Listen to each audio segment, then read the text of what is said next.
What's the first thing you say about somebody when you want that person to be completely dismissed, never taken seriously, despised, even rendered so unsympathetic that people can punish him and submit him to any kind of abuse and no one will care?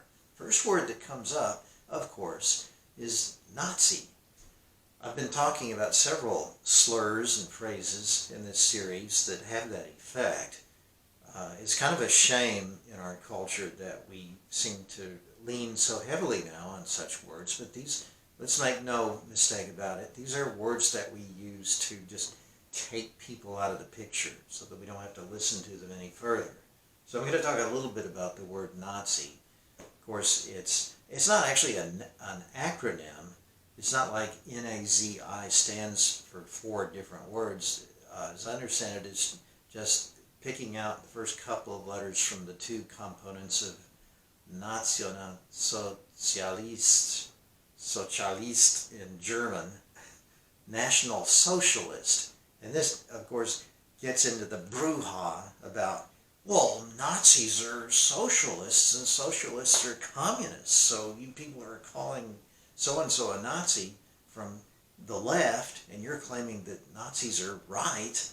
Of course, in Germany today, you don't even have a word for the right. The only word for the right is rechtsextrem. Everything that's right is extreme. There's no word for the right. It's just always right extreme. And that's where the Nazis are. They're on the right. And the good guys, the socialists and the communists, are on the left, although we don't use communists because that's associated with Stalin and Mao, and things got a little rough there. So everybody knows that socialists are just good, kind Christian people. We even have socialists who claim to be Christian socialists. Whatever. I don't want to get into that tennis match. I just want to lay a few facts before you, and you make up your own mind. So here's a book that I discovered recently that I'm really enjoying reading, and I wish more of the Spanish-speaking world would pick it up. El Engaño Populista, The Populist Deception by Axel Kaiser and Gloria Alvarez. I'm going to try to translate a couple of passages here without telling you immediately who the people are that are speaking. Here's a direct quote from somebody. Anti-individualist, the fascist conception of life distinguishes the importance of the state and accepts the individual only as a means, to the extent that his interests coincide with those of the state. It is opposed, that is the state, the fascist conception, to classical liberalism. And you guys, oh boy, just a sidebar here. Liberal is from the word that means free, liber. It gives us liberty. And the classical liberal is someone who believes in individualism and freedom. So it's gotten so confused with leftism in our time that, like the word conservative, it's practically worthless. But this speaker is understanding liberal in terms of liberty and individualism. Classical liberalism is the opposite of the fascist conception. It's a reaction against the absolutism of the state, and its historical function. The state converts itself into the expression of the people's conscience and its will, and the liberalism denies the state in the name of the individual. Fascism reaffirms the individual. So you see, fascism reaffirms the state, the people. So you see there's this opposition between the will of the mass, the people, and then the individual is trying to oppose the will of the people. He's opposing progress. this is what is good for everybody in aggregate, but there are a few people here and there who are standing in the way. And here's another quote from a different person. I'll identify these two people in just a second. We are socialists. We are the enemies to the death of the capitalist economic system, which exploits the economically weak with its unjust salaries, its valorization of the individual human being, and wealth as a source of property, and property as a source of human worth. We are determined to destroy this system under all circumstances. And this same person says a few pages later, I am not going to hide that I've learned much from Marxism. What interests me and has instructed me most is about the Marxists is their methods. All of National Socialism is contained in it. Oops, I kind of gave it away, didn't it? If you remember that Nazi means National Socialism. That was Adolf Hitler. And the previous quote, too, where he says, we are enemies to the death of the capitalist system. That was Adolf Hitler. The previous quote, the first one that I read you, was from Benito Mussolini, who was the granddaddy, the founding father of fascism. Fascism is the system that champions the aggregate will of the people as interpreted by the leader of the people. Of course, we can't really just get hundreds of thousands or millions of people together and listen and hear their voice, so there has to be someone who interprets the will of the people. We always have this little oligarchy at the top, and Mussolini was that person who was, and he was popularly elected, let's remember too, as was Hitler. So the people were, to some extent, choosing these as their leaders, and indeed they also, to some extent, originally were behind Lenin and Mao Zedong. Do you really want to have this? I don't want to have this discussion about whether National Socialists are true socialists and whether socialists are communists. Are the Nazis actually on the left, or are they on the right?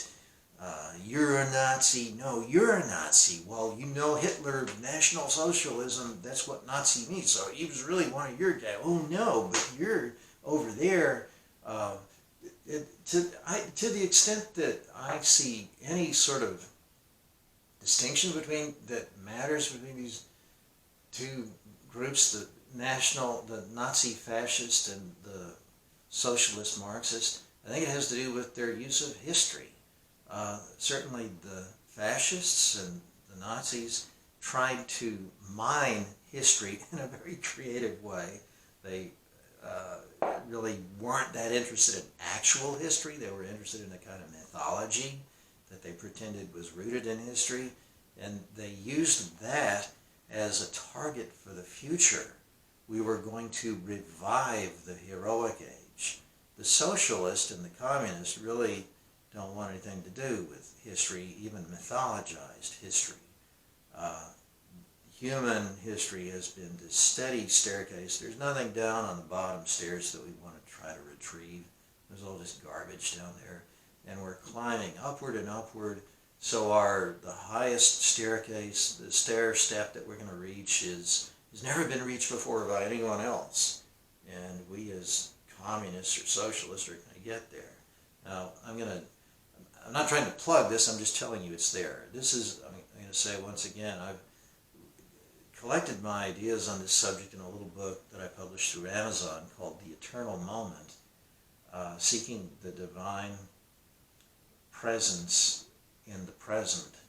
And I would be so happy for you to have a copy of that if you'll contact me through semperluxmundi.org and tell me that just don't have the money to buy one, I'll send you the PDF. I'd like you to see this, but the idea that I try to advance, I guess one of the major ideas that I try to advance in this book and in these previous talks is that our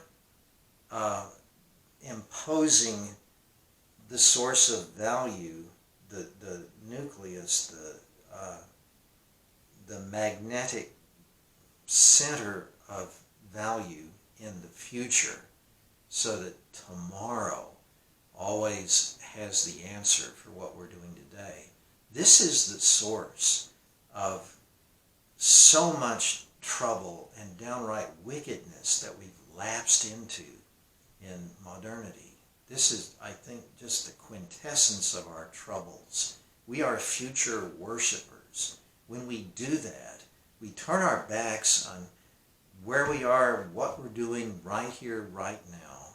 We convince ourselves falsely and perniciously that our choices today, no matter how cruel or vicious or deceptive or vile they are, will be justified because they're advancing the cause that we're trying to achieve in the future. Whenever you get into that kind of mindset, you're selling your soul. You're betraying yourself, because in medieval terms, you're selling your soul to the devil. You're like Dr. Faustus, giving away his spirit, his image, made in God's image. You're giving yourself away. You're destroying yourself. For what? For something out there that doesn't even exist. Oh, but you're going to create it. Forget about God. God doesn't exist. You're the new God, and you're going to create the new world.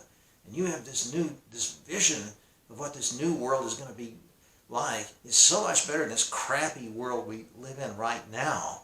And so you on your heavenly throne have so much wisdom that you can deceive people right now because it's going to be good for them. Or you can bully them right now because it's going to be good for them in the long run. You just have to get them kicking and screaming, if necessary, up the staircase. Then they're really going to like where they end up because, well, you're God, aren't you? And you figured out what's going to be good for everybody else. One more.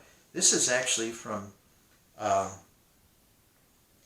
Domingo Perón, when he was the dictator of Argentina, talking about his special school that he had founded. The doctrines that we teach are not eternal in their principles, but it's necessary to adopt them for the time being so that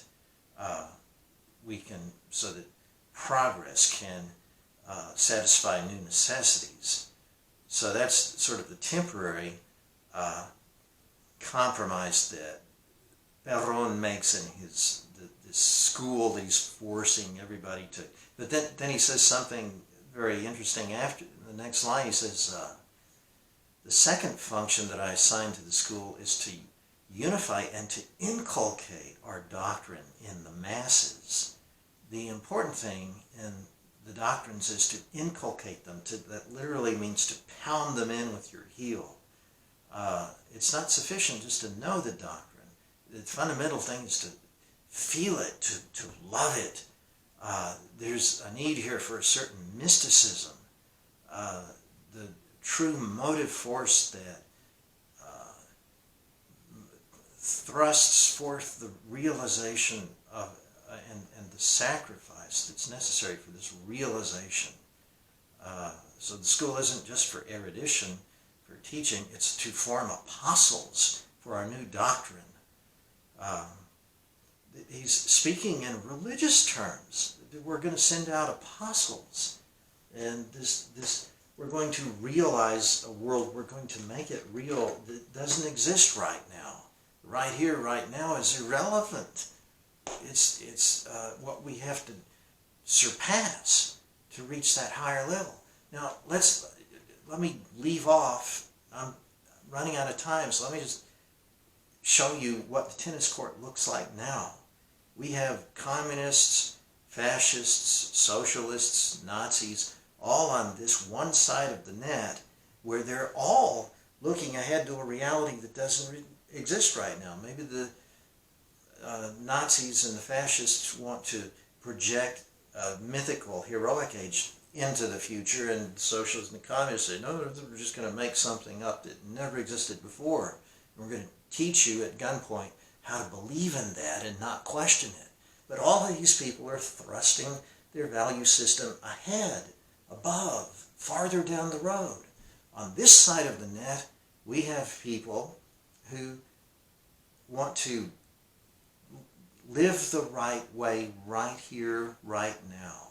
You're a human being, I'm a human being, we're at different places. Let's talk about this. Maybe we can't reach an agreement, so let's agree to differ. But let's treat each other with respect.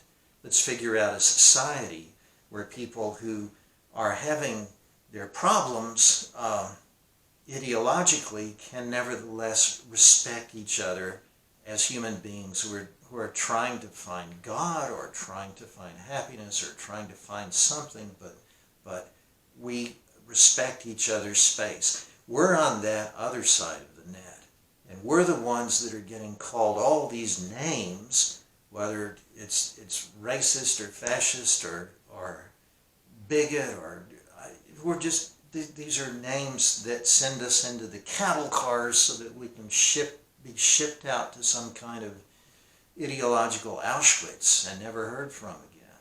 This is wrong. Can you not see that this is wrong? This is not the right way to treat people, and it's not the right way to condition your mind. It's not good for you. You need to be on the proper side of the net.